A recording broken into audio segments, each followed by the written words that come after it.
किया। मैंने कहा ये साइकिल कैसे खोल लिया है, चाबी कहाँ से मिली? कि मैं अंकल जी का सामान लेने जा रहा हूँ।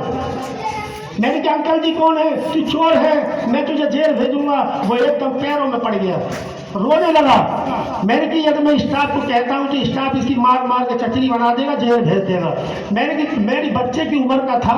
देखिए आर्य समाजी विचारधारा का व्यक्ति होता है, वो चिंतन करता है, मनन करता है, उसका उपाय सुधार का खोजता है। तो मैंने कहा तू चोरी क्यों करता है? अंकल जी मेरे पिताजी 2 साल की छोड़ कर मर गए थे, घर पर कोई गुजारा नहीं है, सहारा नहीं है, मैं इसी तरह से थोड़ी चोरी कर लेता हूँ, माँ का पेट भर लेता हूँ और मैं अपना पेट भर लेता हूँ। मैंने कहा तुझे जेल भेज में? नहीं अंकल जी मैं आज से नहीं करूँगा। मैंने कहा तू सब्जी बेच सकता है? हाँ सब्जी बेच लूँगा, पैसा नहीं है। तो मैंने उसको 95 में 500 रुपये दिया। मैंने इसलिए दिया था, मैंने कि मेरे पास एक लड़का है, चलो हो सकता है कि मेरे इससे बच्चे का सुधार हो जाए। दूसरे दिन देखे तो वो सब्जी बेचने लगा। एक हफ्ते में 200 रुपये दे दिया मुझे लौटा करके, 300 रुपया और रह गया था। और वो जो है मेरे ट्रांसफर फरुखाबाद में हो गया। जब फरुखाबाद में देखते हैं पुलिस भ्रष्टाचार का, तो मैं दंग रह गया। मैंने की बताइए जिस देश का रक्षक भक्षक होगा वो देश की व्यवस्था कैसे पनप सकती है? इसी तरह से आज जितने भी अपराध हो रहे हैं, जुआ हो रहे हैं, पुलिस क्षेत्रों में कराती है। एक आदमी को टच कर लेती है कि भाई तुम जुआ कराना है। जब ज्यादा तगड़ा जुआ हो जाता है तो वहां से फोन जाता है, फोन के द्वारा छापा पड़ जाता है, उसे ले जाते हैं। एक धर्मपुर के पास में एक वो पड़ता है, एक गांव पड़ता है। मैं बरेली से गया, वहां पर छतारी थान चौकी पर काफी लोगों की भीड़ थी। मैंने कहा भाई आप लोग कैसे यहाँ पड़े हो? जरौरा गांव पड़ता है, जरौरा। तो क्या हमारा सब भाई पकड़ लिया है? वो वहां खड़ा था, जुआ हुआ हो रहा था। तो कितने आदमी पकड़े गए? 10 आदमी पकड़े गए। मेरी कितने छोड़ दिए? 8-8 हजार रुपये लेके छोड़ दिए। फिर मैंने 10 बजे फोन किया, भाई प्रताप जी क्या हुआ? कि छोड़ दिया, 5-5 हजार फैसला हुआ। कितना कमाने का जरिया है? अब बताइए मैं 500 रुपये दे रहा हूँ उसको, एक जेब कतरी, एक की महिला के साथ में जेब काटी गई 450 रुपया फरुखाबाद रेलवे स्टेशन पे। और वो बेचारी गरीब आदमी का 5 रुपया भी गिर जाता है, वो कितना रोता है? जिसका 450 रुपया गिर गया, उसके दिल से पूछो, बेचारी मुंह फोड़ फोड़ कर रो रही थी। काफी भीड़ हो रही थी। मैं ड्यूटी पे था, मैं वर्दी पहने हुए था, डंडा हाथ में था। मैं देखा वहीं पर 2 सिपाही पुलिस के खड़े हुए। उन्हें क्या मतलब, उनकी तो सहारा होता है।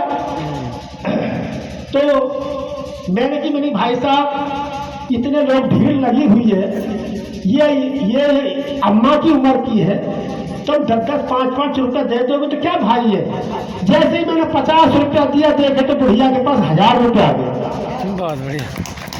तो मैंने मेरे प्यारे भाई 36 साल की नौकरी में कभी भी मैंने किसी गरीब पर शोषण नहीं किया, किसी मुकदमे में गवाह नहीं, एक आदमी को भी नहीं पकड़ा। मैंने कहा 4 गियर की गाड़ी होती है पुलिस के पास, वो 4 गियर की गाड़ी है। पहला गियर है प्यार का, दूसरा गियर है फटकार का, तीसरा गियर है मार का, चौथा गियर है कारागार का।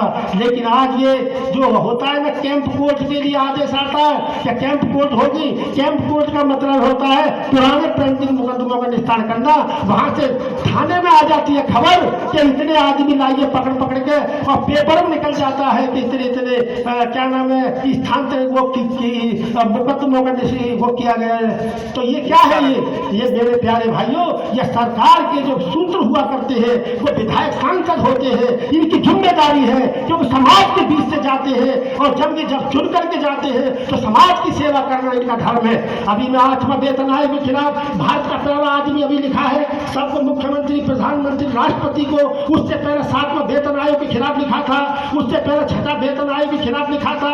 जिस देश के ऊपर विदेशी कर्जा 7000 हो, जिस देश के अंदर गरीबी के कारण आत्महत्या हो रही हो, जिस देश के अंदर किसान दर भटक रहा हो, जिस देश के अंदर किसान दुखी हो, एक तो परमात्मा होता है जो सारे संसार का जीवन दाता होता है, और एक किसान होता है जो सबका अन्नदाता होता है। जिस देश के अंदर किसान दुखी होगा वो कभी भी देश उन्नति नहीं कर सकता। मैं मेरे प्यारे भाइयों, मैं जब बोलता हूं तो बोलता ही रहूंगा, लेकिन मैं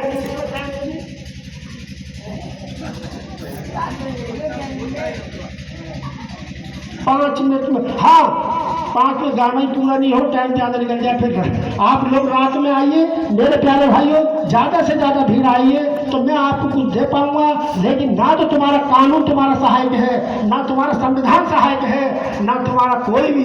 लेकिन तुम जिंदे हो अपने बल पर, अपने विचार पर, अपने सिद्धांत पर, अपने संगठन से। तुम्हारा कोई किसी का नहीं है। बॉम्बे में शहरों में आतंकवादियों ने होटल पर